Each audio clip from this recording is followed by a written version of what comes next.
Good morning, students. As it was expected, I had given you some homeworks and most of you had done many mistakes in this.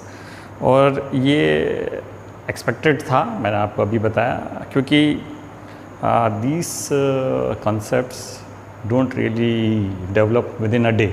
एक दिन में ये concept develop नहीं होगा. इसके concept को समझने के बाद उसमें बहुत सारा it requires a lot of practice. So that is why when I saw only two students have really solved the problems and sent it back. Rest others are just sleeping, I think. So for the benefit of those two students who have really tried, but there are some mistakes in that. इसको explain करने के लिए मैं आपके लिए ये video बना रहा हूँ. So the first problem given was y is equal to 5x raised to power 4 plus 3x to the power 3 by 2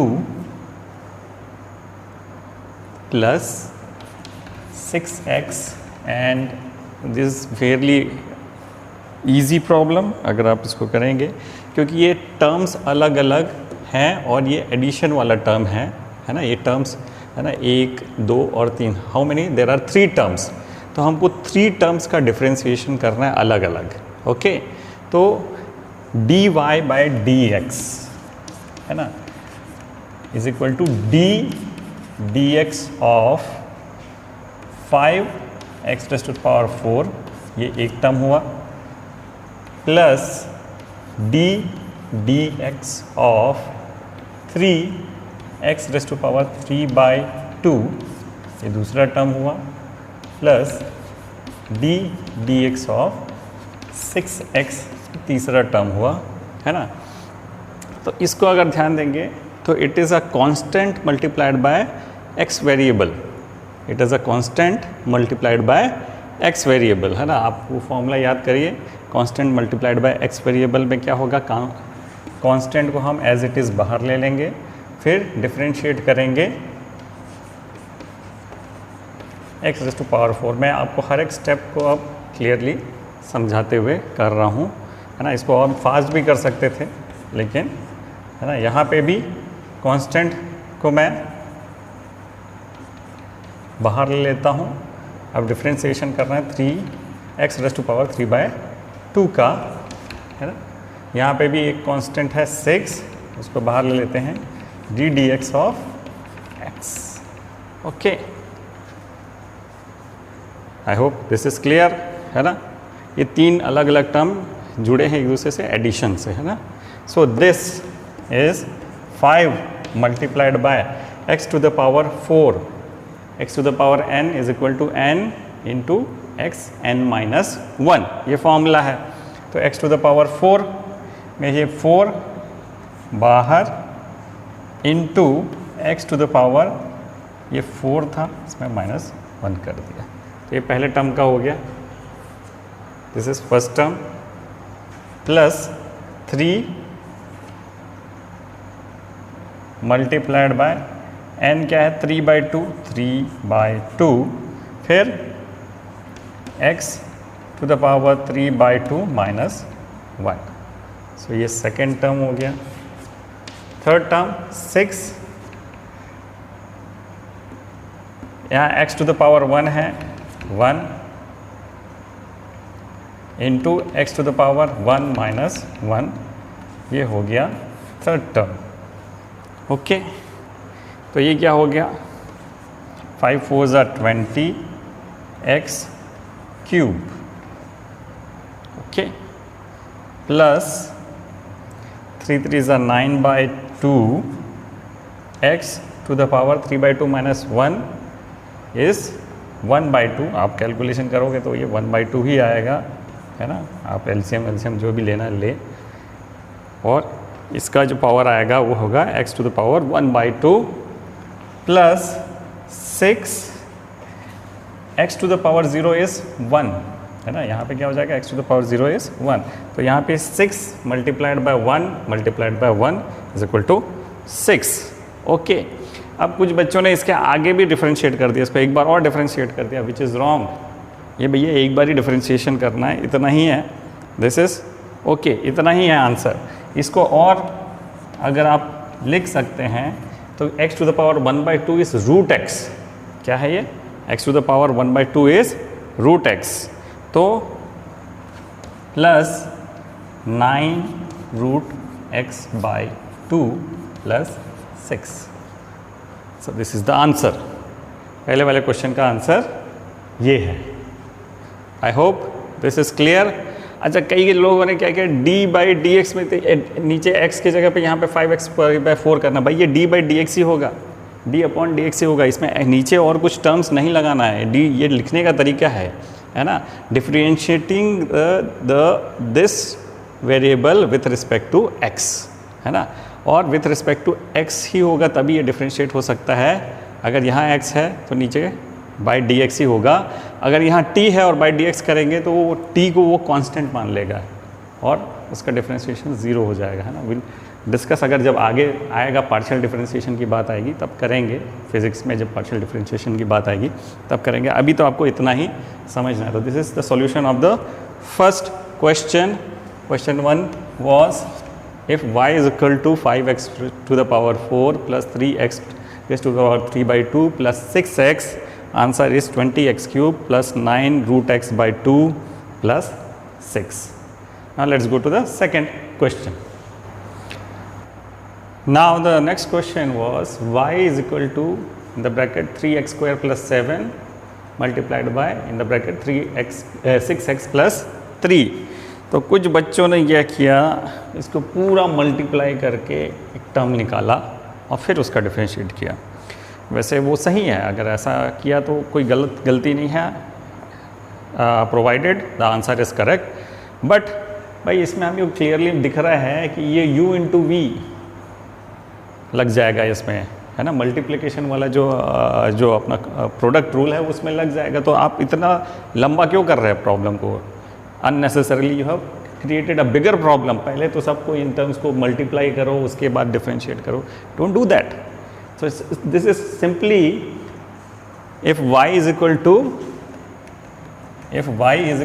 u multiplied by v, then dy by dx is equal to पहला term बाहर, फिर dv by dx plus v du upon dx। Simple, उससे ज़्यादा आगे नहीं बढ़ना है ना, सिंपल। तो मैं इसको मान लेता हूँ u, इसको मान लेता हूँ v, है ना। तो यहाँ पे u बाहर रखा, फिर v का डिफरेंशिएशन किया, उसमें ऐड किया, v बाहर रखा, u का डिफरेंशिएशन किया। It's very simple. Okay, let us see कितना सिंपल है, कितने स्टेप में आपने किया। अब मैं एकदम, क्योंकि ये सिर्फ पावर वाला है तो मैं थोड़ा सा जल्दी जाऊँगा, है ना। So if this is y, then differentiation of this dy by dx is equal to 3x square plus 7 को मैंने बाहर रखा, d dx of 6x plus 3। Okay, ये पहला टर्म हो गया। प्लस अब सेकेंड टर्म को बाहर रखा, 6x plus 3 d dx of 3x square plus 7। Okay, ठीक है, इसको मैं वैसा ही निकाल लेता हूँ। 3x square plus 7 multiplied by 6, x का डिफरेंशिएशन क्या होगा? 1, है ना। हमने वहाँ पे भी बोला, क्योंकि 1 into x to the power 1 minus 1 यानी x टू द पावर 0, ये हो जाएगा 1, प्लस इसका जो कांस्टेंट है उसका डिफरेंशिएशन क्या हो जाएगा? 0। तो ये पहला वाला टर्म है, ये हो गया डिफरेंशिएशन। 6 का जो 6x का डिफरेंशिएशन है 6x का डिफरेंशिएशन क्या है? 6, और 3 का डिफरेंशिएशन है 0। ओके, मैंने बोला जल्दी जाऊंगा। अब 6x प्लस 3, ठीक। अब यहाँ पे डिफरेंशिएशन इसका 3x स्क्वायर, 3 बाहर निकाला, x स्क्वायर का डिफरेंशिएशन होता है 2x, है ना। x स्क्वायर का डिफरेंशिएशन 2x, मैंने आपको बोला याद रखना, लेकिन फिर भी आपको दिखाता हूँ कैसे होगा। 2x, 2 यानी n बाहर, to the power n x to the power n minus 1, x to the power 2 minus 1, okay, plus this is a constant, तो इसका डिफरेंशिएशन होगा 0. Okay, so now this is 6 3s are 18x square plus 42, 6 7 42, ये इतना हो गया, plus 6x plus 3, ये कितना हो गया, 3 2s are 6x. Okay, this is done. Now इसको मैं पूरा कर देता हूँ. 18x square plus 42 plus 6 6 36x square plus 18x. Okay, 36 plus 18 कितना हुआ, 54, 8 6 14 54, यस 54x स्क्वायर. तो आंसर क्या हुआ, 54x स्क्वायर. ये दोनों टर्म्स जुड़ गए, plus 18x plus 42. So this is the differentiation, है ना. आप इसको इधर से पूरा मल्टीप्लाई करके डिफरेंशिएट करेंगे तभी यही आंसर आएगा, but this is much simpler. Okay, now let's go to the next question. The third question was y is equal to 10 cube x. अब यहाँ पे चेन रूल लगेगा, क्योंकि हमने जो अभी तक जो फॉर्मूलास वो पढ़े थे एलिमेंट्री फॉर्मूलास, तो मुझे जो मालूम है वो y is equal to 10x का मालूम है. क्या मालूम है, y is equal to 10x का. 10 क्यूब x का तो फॉर्मूला हमने पढ़ा ही नहीं है, तो 10 क्यूब x जब दिया तो कैसे निकालेंगे, है ना. तो इस केस में क्या करेंगे, हम इसको 10x को क्या मान के चलते हैं, एक टर्म मान लेते हैं x, है ना. और यहाँ पे चेन रूल लगेगा, है ना. तो यहाँ पे 10x को मैं क्या मान लिया कि एक टर्म है ना, और उस टर्म का क्यूब है ये उस टर्म का क्यूब है. ये जैसे 10x को मैं मान लेता हूँ कि मैं इट इज़ कैपिटल X, है ना. 10x क्या है, कैपिटल X. तो क्या डिफरेंशिएट करना है मेरे को, y is equal to capital X cube. क्या डिफरेंशिएट करना है, y is equal to capital X cube. तो y is equal to capital X cube, इसका मतलब क्या है, y is equal to x to the power n. इसका differentiation क्या होगा, n into x to the power n minus 1. लेकिन इसके आगे फिर हमको 10x का भी डिफरेंशिएट करना है. चेन रूल है, जब तक ये ख़त्म ना हो x के टर्म्स तब तक करते रहना है. तो मैं इसको पहले क्या मान लिया, ये भाई ये बड़ा x का वेरिएबल है, ठीक है. इसको लिखना ज़रूरी नहीं है, समझना बहुत ज़रूरी है. क्यों, इस क्वेश्चन को देखने के बाद मेरे को ये समझ में आ रहा है कि भाई 10 क्यूब x का तो हमको पता ही नहीं है, उसका फॉर्मूला ही नहीं है. तो उसको कैसे डिफरेंशिएट करेंगे, लेट अस सी. जैसे इसको मैंने मान लिया कि ये कैपिटल X है, ठीक है. तो एक बार करके देखते हैं. dy by dx is equal to, पहले dx ऑफ 10 क्यूब x, है ना, into dx of 10x. Okay, अब इसको हम x to the power n माने हैं, तो इसका डिफरेंशिएशन क्या होगा, 3 बाहर, है ना. उसके बाद 10x का डिफरेंस 10 क्यूब x में यहाँ 10 टू द पावर 3 है, तो यहाँ पे 10x to the power 3 minus 1, ये पहला टर्म. ओके, ये पहला term into dx of 10x का जो डिफरेंशिएशन है वो है sec स्क्वायर x. 10x का डिफरेंशिएशन क्या है, sec स्क्वायर x. याद रखेंगे आप, 10x का डिफरेंशिएशन sec स्क्वायर x. बस हो गया, सिंपल, एक ही स्टेप में हो गया आपका. तो ये हो गया 3, 10x to the power 3 minus 1, यानी 10 square x multiplied by sec square x, है ना. इसको आपको क्वेश्चन देख के ये समझ में आना चाहिए कि कहाँ पे चेन रूल लगेगा और किस एक्सटेंट तक लगेगा, है ना।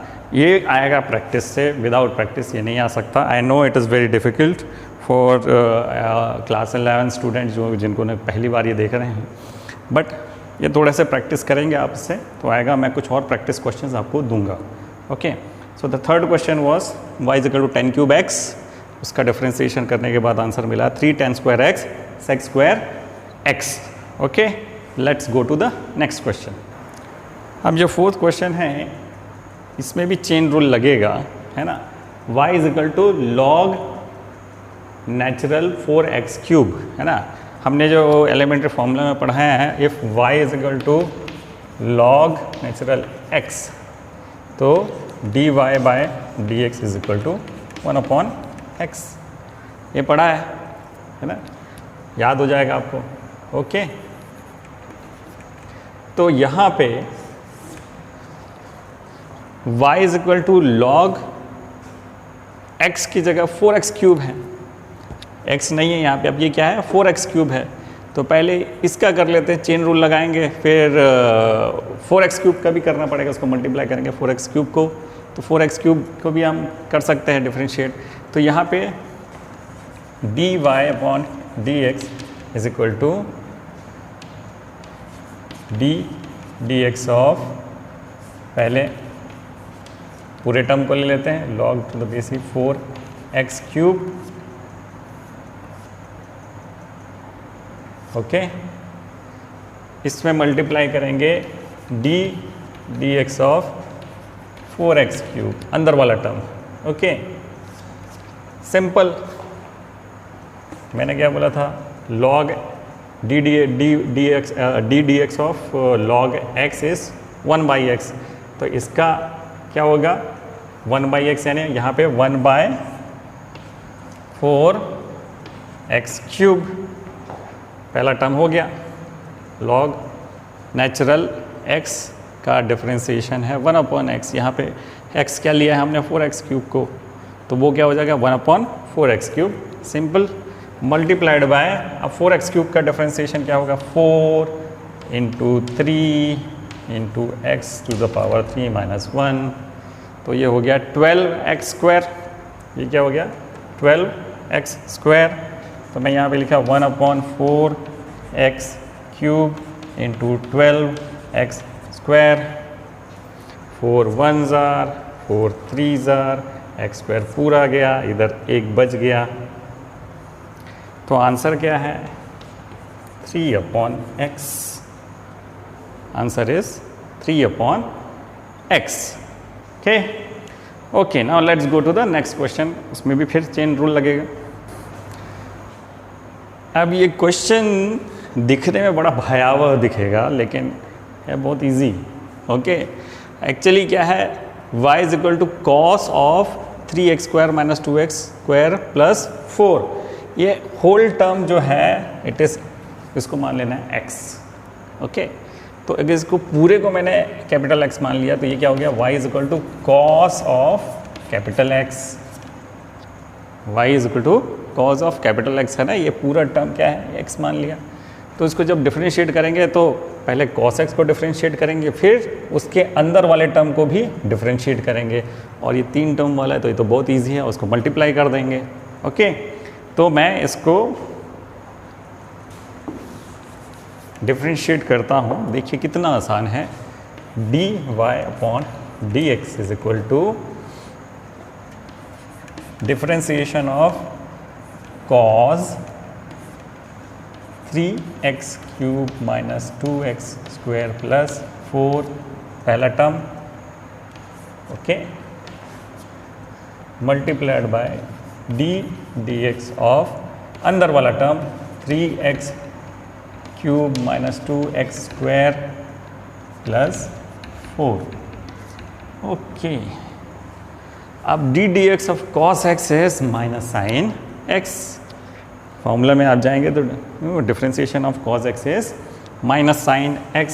तो ये माइनस साइन x क्या है, 3x cube minus 2x square plus 4। Okay, पहला वाला ख़त्म, ये काम ख़त्म हो गया। Minus sine 3x³ minus 2x² plus 4। अब दूसरा वाला क्या है, मैं इसको अलग अलग करूं या एक साथ करूं? मैं एक साथ करता हूं। मैं एक बड़ा सा स्क्वायर ब्रैकेट ले लेता हूं। पहले इसका डिफरेंशिएशन क्या होगा, 3 इंटू पावर है 3x³ 3 - 1, फिर -2 इंटू 2x² 2 - 1 प्लस 4 का डिफरेंशिएशन कांस्टेंट है तो ये 0। ओके, हो गया, simple.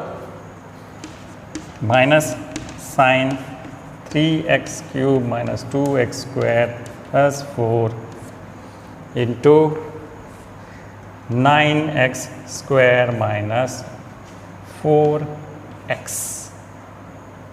2 × 4x and that's it. This is the answer. देखिए सिर्फ 2 स्टेप में हो गया ये। Okay, now this brings us to the last problem. Last problem, ये चेन रूल 2 बार लगेगा, उसको हम थोड़ा सा देखते हैं। Now the problem is y is equal to sine e⁻² 2x, है ना। तो मैं पहले इसको x मान लूँगा, तो साइन e⁻² x² है, साइन x का डिफरेंशिएशन क्या होगा, कॉस x, यानी इसमें एक टर्म आएगा कॉस e⁻²x। फिर इसका डिफरेंशिएशन करेंगे, अगेन e⁻x होता तो बहुत इजी होता है, यहाँ पे e⁻²x है तो e⁻²x का डिफरेंशिएशन करेंगे तो वो आएगा e⁻²x, है ना।